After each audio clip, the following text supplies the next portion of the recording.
this is Dr. Phil Fernandes, the president of the Institute of Biblical Defense and the pastor of Trinity Bible Fellowship. In case you don't know, I lift weights, approximately 165 pounds of solid rock muscle.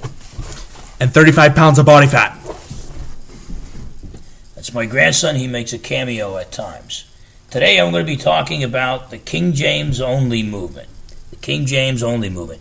There's a lot of people that are going around saying that the King James Version is the only English translation of the Bible that we should use. In fact, when they translate Bibles for people of other cultures, they translate it from the King James English, not from the Greek or the Hebrew. The King James Version only movement is not really biblical.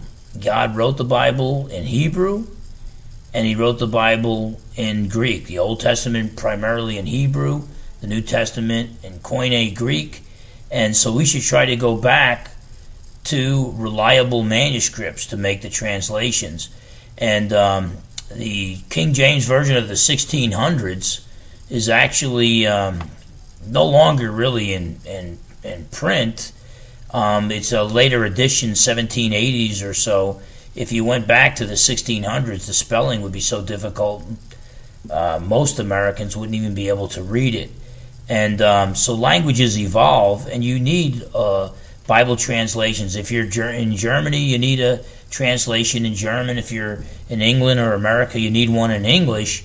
But the translation should be in your current English or current German, whatever it may be, so that you can understand it. Now, there is a debate about whether or not the King James Version has better manuscripts that went into it. And so if you're like me and you favor the majority text, which is very close to the Textus Receptus or the received text, if you believe the majority of the manuscripts represent the most accurate manuscripts, then you're going to like the King James Version, if you could handle the English, which I can't, or the New King James Version, which updates the King James into modern English, because it's based on the majority of the manuscripts. And I think the majority of the manuscripts are the most proven manuscripts, the most tested ones. The vast majority of New Testament scholars, though, side with the oldest manuscripts found, mostly fragments, but also Sinaiticus and Vaticanus themselves. They contain a lot of corrections in them. But if you favor the older manuscripts, which I don't, then you're going to like the New American Standard, the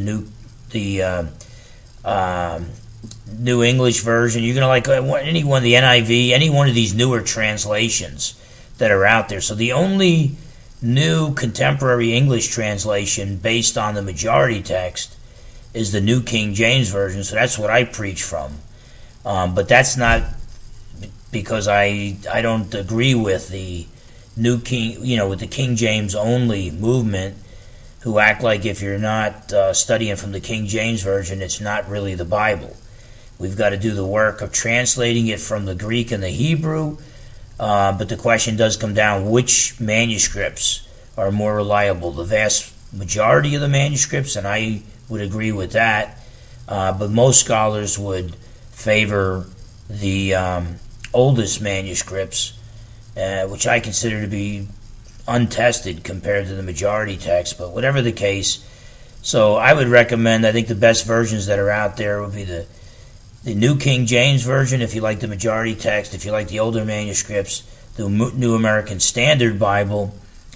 And then if you want a really good reading Bible, the New International Version is really good. But they do use the dynamic equivalent a lot, where they translate idea for idea sometimes rather than word for word to make it easier to understand. But the NIV uses the dynamic equivalent about as much as you can and still get away with calling it a translation. If they used it anymore, they would probably have to call it a paraphrase, where it's just the Bible in somebody else's words. And but I would say if you like the older manuscripts, the New American Standard Version, if you like the majority text, then the New King James Version. The idea that the King James Version is the only translation you can use I don't agree with that. Well, this is Dr. Phil Fernandes with the Institute of Biblical Defense. God bless you.